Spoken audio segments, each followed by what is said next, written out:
Right guys, this presentation is designed to help you with P1. So this is Key 1 linked to Unit 4 Business Communications. Now what you can see here at the moment is the Padlet that I've created to help you with the first assignment for Unit 4 Business Communications. And the resources on here are all linked to P1, M1 and D1. Now for P1, the main resource that you need is this one here, the one that's called Assignment Checklist. Now I've already opened it up, so it's here. Now all I'm going to do is to very briefly talk you through what I'm looking for each of these different questions to make sure that you get this right first time round.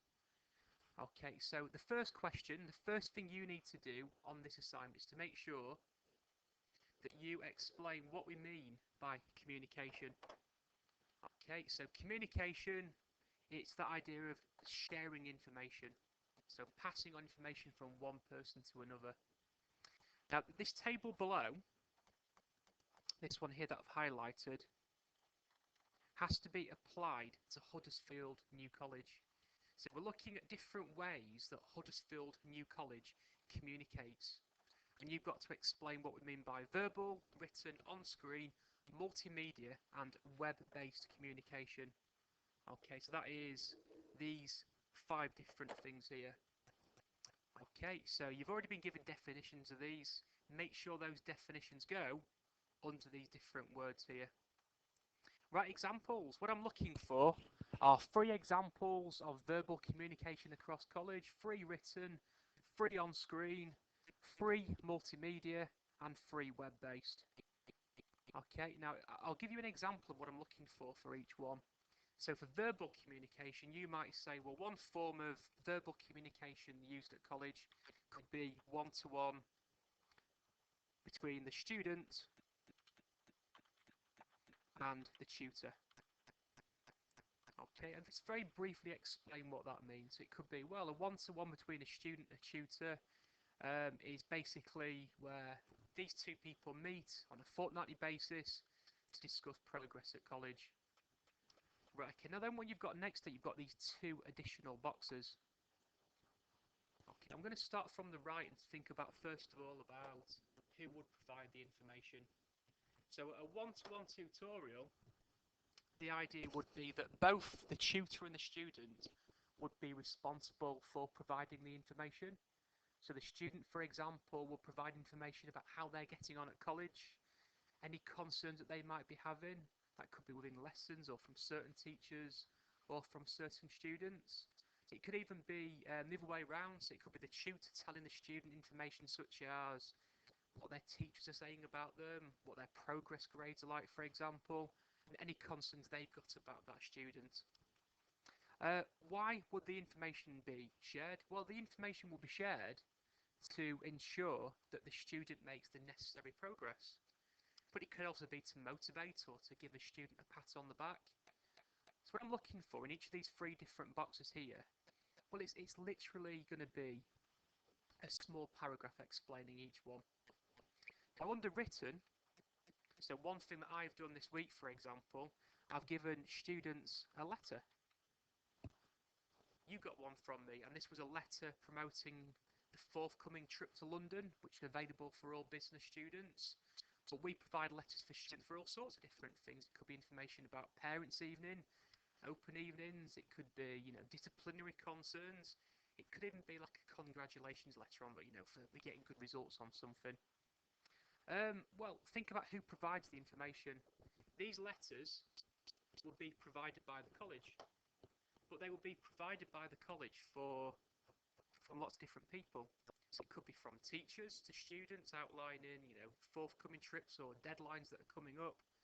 It could be from senior management, like making you aware of open evenings or parents' evenings. It could even be from a support worker at college. Why would the information be shared? Well, it's to pass on that information to students. So making people aware of different events that are coming up so they can attend. And it could even be designed to help students do better. Okay, so I've shared you that letter to hopefully get people signed up for that trip to make sure that it's successful. Right, okay, now on screen, One on-screen type of communication that we use at college is CEDA. Okay, so under that box CEDA, you would basically explain what CEDA is. So CEDA is a system that we use at college to track and monitor student progress. And then you think about the next two boxes. Who will provide the information? Well, normally it's teachers and tutors who provide the information on CEDA. Okay, why would they do it? Well, tutors and teachers will provide information to make sure that other teachers know what's going on. So, for example, if a tutor is aware of a problem that a student's having, CEDA will be used to make all of the teachers aware of it.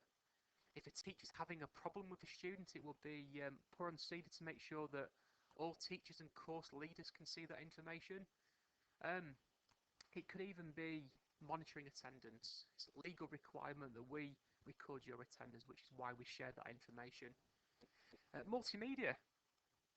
This could be TV screens across college. There's one in reception as you walk in on the right hand side.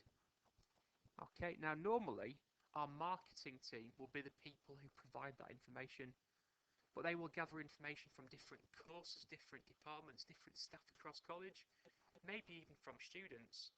So for example, at a recent open evening, on that big screen we had satisfaction survey results, what students said about the college, what they liked about it. For example, we play videos showing people working in classrooms, different events taking place across college in sports, for example, or performing arts. Why do we provide that information? Well, normally it's to try and promote the college, make people aware of all the good things that we do. Now, for web-based, one of the things you could talk about here could be email. Okay, so we use emails, which is a web-based piece of information, to share information.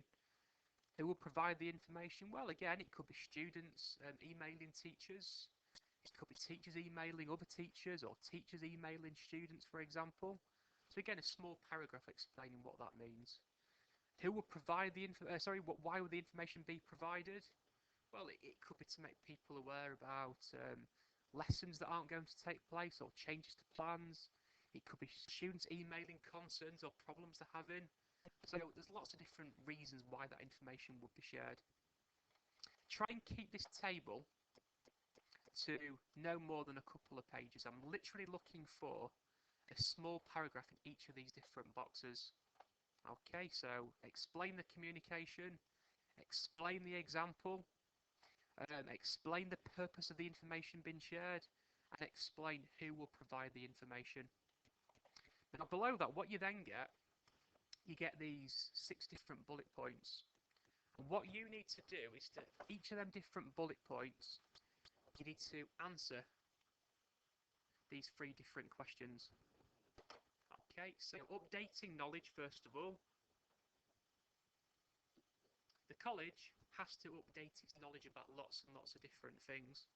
This could be updating our knowledge about course changes, so exam board changes, for example, Ofsted changes in how they inspect us. It could be updating knowledge about funding for students, different ways or new ways of supporting students better.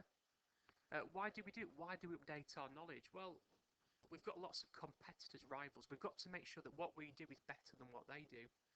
So updating our knowledge will hopefully bring on teaching standards, student results, and make the college more successful. Okay, but on top of that as well, if we don't update our knowledge, it could mean that teachers aren't teaching the right subjects, they're not teaching the right content, for example, and that will ultimately mean that when work is checked, people fail their courses. Informing future development. Well, what does this mean? Well, all this means it's basically deciding what we're going to do in the future, thinking about our strategy. Now, before you can plan your future development, you've got to first of all have some good information. So, for example, at college in recent years, we've spent a lot of money building a big sports barn. Well, before we developed and built that sports barn, we had to make sure that it would be successful. So we would have gathered information about what type of sports barn should be built, what sports do people want to play in that sports barn, will people want to use it or not, will it be something which will drag more students to the college or not. Future developments could be as well about introducing new courses. Well, before you introduce a new course, you want to know, will it be successful or not? So if we're going to spend a fortune on staffing and creating resources for a new course, we've got to make sure that it will be successful first. Right, strategic direction. This is about a college deciding what it wants to achieve in the future. So for this college, one of our targets is to maintain a grade 1 in our Ofsted inspection. So when we have another one in a few years, we want to maintain that grade 1. We set targets for results on different courses going into the future. It's important that we gather information to make this successful. Now, linked to a strategic direction, we have what's called a SWOT. S stands for strengths, W is for weaknesses, O is for opportunities, and T is for threats. You'll need to explain what that means. Okay, so for the college to set its strategy, it will work out what it's good at the moment. So gather information about the quality of teaching, the courses that are doing really, really well at the moment. Find out what people like about the college. They will be the strengths. The weaknesses, well, these are going to be the courses that are underperforming, the teachers that aren't doing very well, the departments which are struggling, the bits about college that people don't like. Now think about that. Once you know what your weaknesses are, because you've gathered the information, you can put plans in place to turn them weaknesses into strengths. It will hopefully make the college better. Opportunities. Well, this is looking at, well, what could we do that could make us even more successful? Okay, so opportunities are normally things that happen outside of college. So, for example, if we realise that people want to do different courses, that's an opportunity to help the college grow. We can research that information, find it out, and offer the right courses to help the college grow into the future. T stands for threats. These are the things that happen outside of college that could impact negatively on the college. So this could be if Greenhead College are looking to expand, Kirklees want to expand, sixth forms want to expand, the government wants to cut how much money we get per student. These are all threats that we need to be aware about so we can do something about them. Now the next one, offering competitor insight. All this is about, it's basically trying to find out what our rivals are doing. It's important we know what Greenhead are doing, what Kirklees are doing, other sixth forms are doing, to make sure that we can stay ahead of them. So we gather information about what those guys are up to make sure that we can be more successful. The next one, communicating sales promotions. Well, we as a college have got to get students. We've got a target of getting every year 2,350 students. If we don't get that, then ultimately the college might have to get rid of some staff, some courses might not run, and it affects the reputation and the success of the college. So when we offer sales promotions, we've got to first of all gather lots of information. Okay, we will have to find out, well, what types of sales promotions do people prefer? If we're going to run an open evening, well, will it be successful or not? So you will look back at previous open evenings you've done, find out how many people came along, and that will help us decide on the best way of promoting the college to potential students. The last one, inviting support for activities. So say, for example, we were going to bring in a guest speaker that was going to help you understand something better than what you did do before. Or if we were going to bring in a guest speaker to come and train staff. Well, before you bring these people in, you first of all got to find out, well, what can they offer you? So you've got to communicate with them. Is what they're going to offer you going to be the right for your students or the right for your staff? So you've got to make sure that when you bring people in, that you're bringing in the right people. The only way you can do that is to gather information. So for example, you could talk to other colleges or schools that have used certain guest speakers, ask them, were they good or not? We might go and meet them first of all and make a decision. Are you going to be useful or not for us? And we've first of all got to make sure as well that we gather internal information. So this could be finding out, for example, what support staff need. So across college, if we discover that staff are struggling with how to help students get a distinction grade, can we find someone that can come in and support those people better? So guys, in effect, that is what you need to do for the pass criteria. Okay, so the table, Each of these boxes, I'm looking for a small paragraph for each one. For these 6 different things here, updated knowledge all the way down to inviting support for activities, for each one of these 6 different things I am looking for 2 fairly meaty paragraphs. So for me, I think overall you should be able to complete the pass criteria in about 4 pages.